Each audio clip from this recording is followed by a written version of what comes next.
Good evening, my children of the night, and welcome to another Friday Night Fable Fright, with me, your host with the happiest haunts from history, the Collector. And tonight I've tiptoed through my trenches of terrifying tomes to bring you a tale of terror from Tales from the Crypt, Volume 3, introduced by a very good friend of mine, the Vault Keeper, and the story adaptations are by Richard Wenk. This is a bullseye book published in 1991 by Random House. A little bit of history before we begin. Tales from the Crypt started traumatizing its readers in comic book form in 1950, hosted by the ghoul of them all, the Crypt Keeper. He was also joined by the Old Witch and, as mentioned before, the Vault Keeper, to spread fear in those that tuned in. In 1989, a television adaptation was created and ran through to 1996. An animated version was also created for the little ones. After all, we can't leave them out of all the fun now, can we? Then, of course, some of these stories found their way into a novelized form, which brings us to the here and now. But before we start, you may have noticed a pattern over the last few videos. I'd read a story from Goosebumps, and then the next week a story from Tales for the hour between 11 PM and 1 AM. You may also recall every time I said the hour that shall not be named, my charming great-grand collector's clock would strike that said hour. Well, I wanted to have a little break from that, hence a fright from a brand new series. You're welcome. And now, to the main event. Turn off the lights, pull the covers up tight, as I present to you... Midnight Mess. Oh, go on.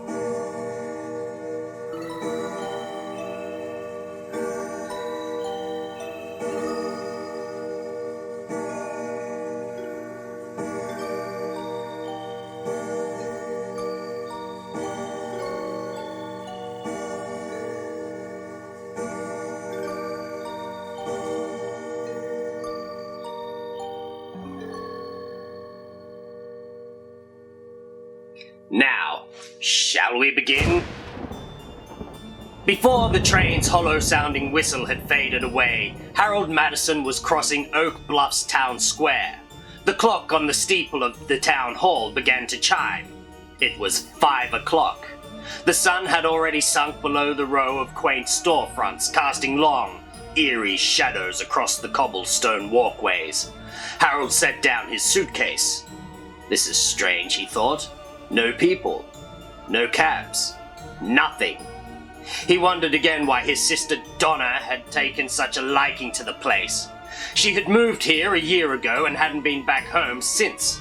Harold thought it would be nice to pay her a surprise visit. I've never seen a town look so dead, he grumbled. Oh, did I mention? This one has pictures. Suddenly, from across the street, came the loud clanging of an iron gate being pulled down in front of a store.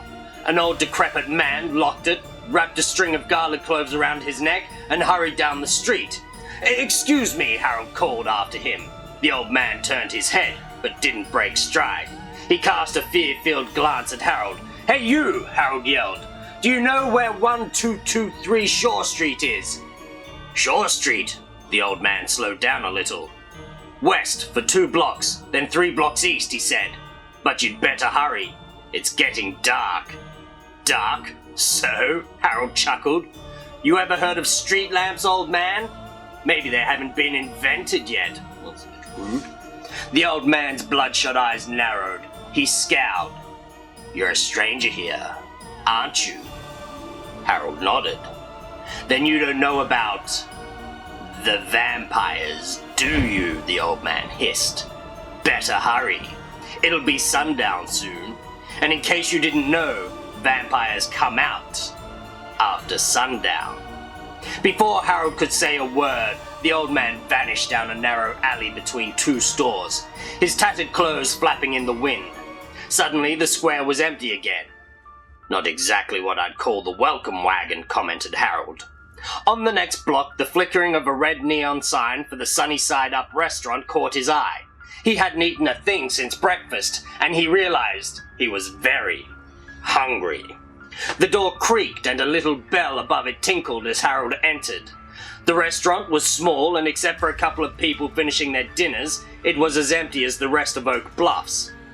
Years ago, the place would have seemed elegant. There were only 10 tables, and each was draped with a faded and frayed tablecloth. The intricate woodwork was covered with a layer of dust. A mirror covering the entire back wall of the restaurant made it look much bigger than it really was. Harold sat down and a waiter appeared at his table. The old man's half-glasses barely clung to the tip of his nose, and only the faintest wisps of grey hair ringed his bony head. In contrast to the man Harold had met in the street, the waiter had friendly eyes. "Listen, give me a ham," and Harold began, but the waiter cut him off. "I'm sorry, sir. We're closing," he said. He reached down and switched off the small lamp on Harold's table. "I must ask you to leave. It's almost dark, you know." Harold's jaw dropped. "What's with you people in darkness?" he exclaimed. "As a courtesy to our employees, we close early so they can get home before sundown," the waiter started. "The vampires, you know." "Vampires," Harold exclaimed. "Well, this is the nuttiest town I've ever been to." "Obviously you haven't heard about the horrible things happening here," the waiter said. He pulled out a chair and sat his tired body down across from Harold. There have been 17 bodies found in Oak Bluffs over the last 2 years, with every drop of blood drained from them. Harold's look was skeptical. It sounded gruesome, all right, but vampires? Ridiculous. The whole town has been in the grip of fear since shortly after the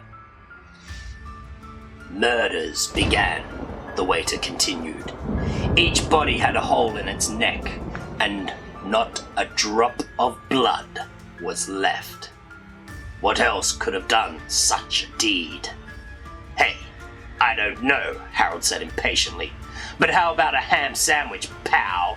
Or an omelette?" The waiter stood up, he got Harold's coat from the rack and handed it to him. Then he pushed him toward the door. "Crazy or not, I suggest that you get to where you're going before dark," the waiter said.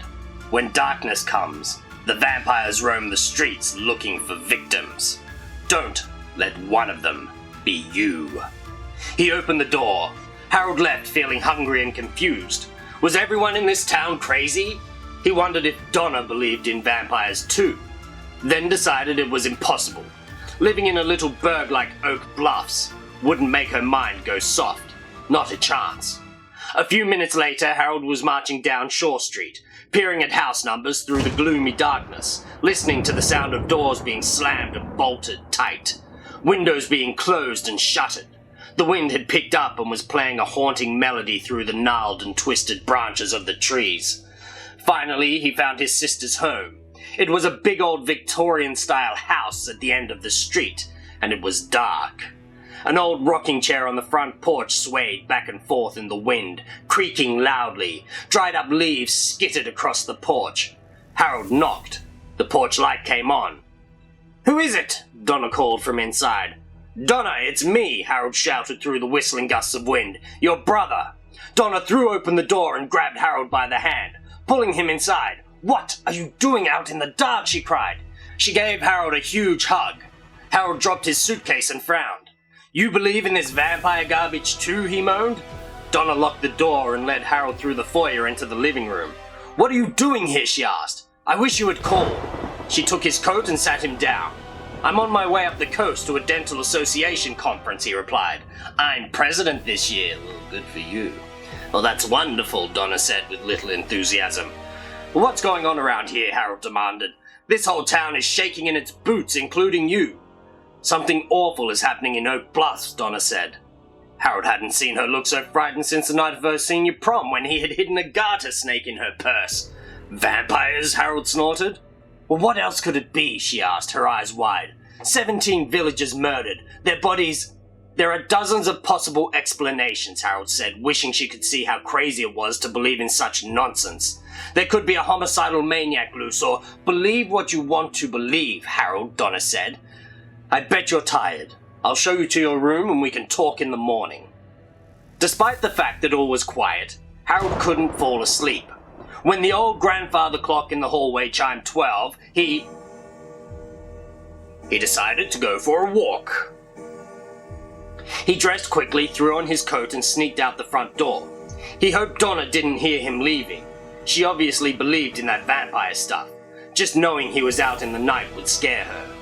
All was quiet until Harold turned a corner a block from the town square. In the distance, he heard people talking and laughing. Somewhere up ahead, a crowd of people was having a good time. Harold briskly walked toward the square.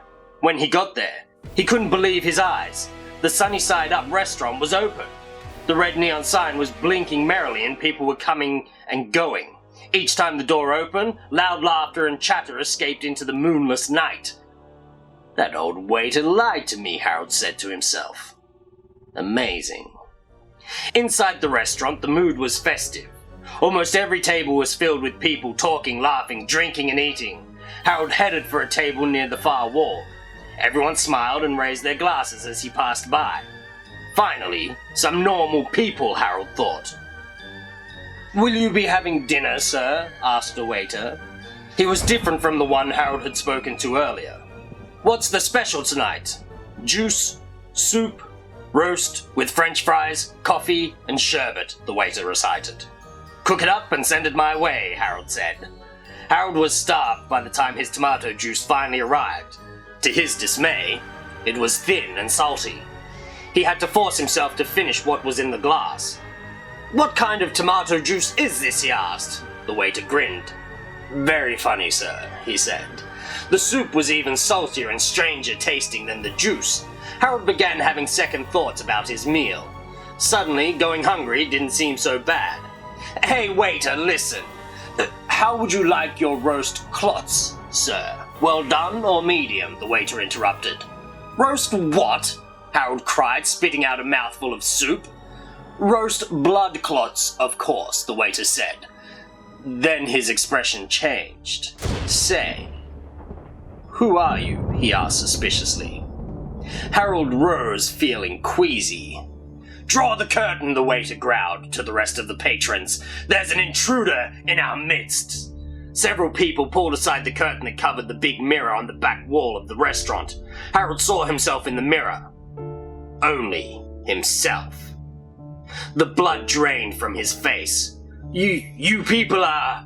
He turned, unable to continue, and found himself surrounded by vampires. Their eyes bloodshot, their fangs glinting. They were the most horrible creatures he'd ever seen. "Harold!" someone shouted. Donna suddenly stood before him. "I told you not to come out at night," she scolded. "Why didn't you do as I said?" "Donna, I'm so glad you're here," Harold sobbed. "You've got to get us out of here. These things are looking at me like I'm some kind of steak." "You don't understand, do you?" Donna said. "I'm one of them. I'm a vampire too." "You?" Harold whimpered. "Why do you think I came to this town and stayed here?" she asked. "This is the one place I could go." Harold's head was spinning. "But this restaurant," he wondered out loud. I don't understand." "Well, in the old days, humans hunted and prepared their own food," she explained. "But now we vampires leave the hunting to the professionals. We leave the preparing to the professionals too. This restaurant serves blood dishes just the way a vegetarian restaurant serves vegetable dishes," she added. "Blood juice cocktail, hot-blooded consommé, roast blood clots." Harold gagged. The thought of eating such disgusting things repulsed him, and to think he had gulped down a large order of blood juice cocktail. "Can't you let me go?" he pleaded. "I'm your brother, don't you remember?" "I'm sorry, Harold," said Donna. "Like the others, you'll have to be silenced. I cannot save you. You should have stayed in the city like a good dentist." "A dentist?" said a hideous-looking man. "Listen, Doc, before we, how shall I say it, dine with you, do you think there's anything you can do with these fangs?" His skin was so white Harold could see the blue blood pumping through the veins in his face. "I'd like to make them longer to get a better grip on the situation. Know what I mean?" Harold looked for a way out. Suddenly the waiter yelled, "String him up!" The vampires jerked Harold off his feet and carried him into the kitchen. They tied his hands and legs and hung him upside down from a large hook in the ceiling. "Get the tap," one of them called. Carl the cook handled the tap. It took a great deal of skill to insert it into the victim's neck correctly without spilling a drop. Carl was 325 years old and had more experience than most in these matters. "Okay, Carl, screw it into his neck," everyone shouted. Squish. Harold Madison's wild screams quickly turned to a pathetic gurgling. "I'm first," cried one of the vampires. He stepped up and pulled the tap handle. Harold's blood, thick and hot, flowed from the tap into the vampire's glass. He took a big gulp. "Ah," he said dreamily, "nothing like the fresh stuff." One by one the vampires filled their glasses to the brim, and one by one they lifted them high in the air. "A toast to my brother Harold," Donna said, facing the crowd. "Good. To the last drop."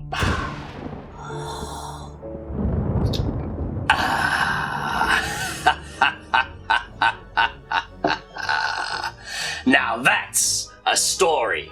One thing I love about Tales from the Crypt is it never shied away from grisly images and themes, not like some tales I've read for you.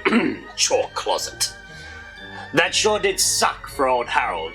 I guess he won't be sticking his neck out to see his sister anytime soon. But I guess it's just in the blood. Thanks for joining me for another Friday Night Fable Fright, kiddies. Don't forget to hit that like and subscribe button and ring that little bell to be... Thank you. Ring that little bell to be notified when you can see my gorgeous ghostly grin again. And now, until next time, good night out there. Whatever you are.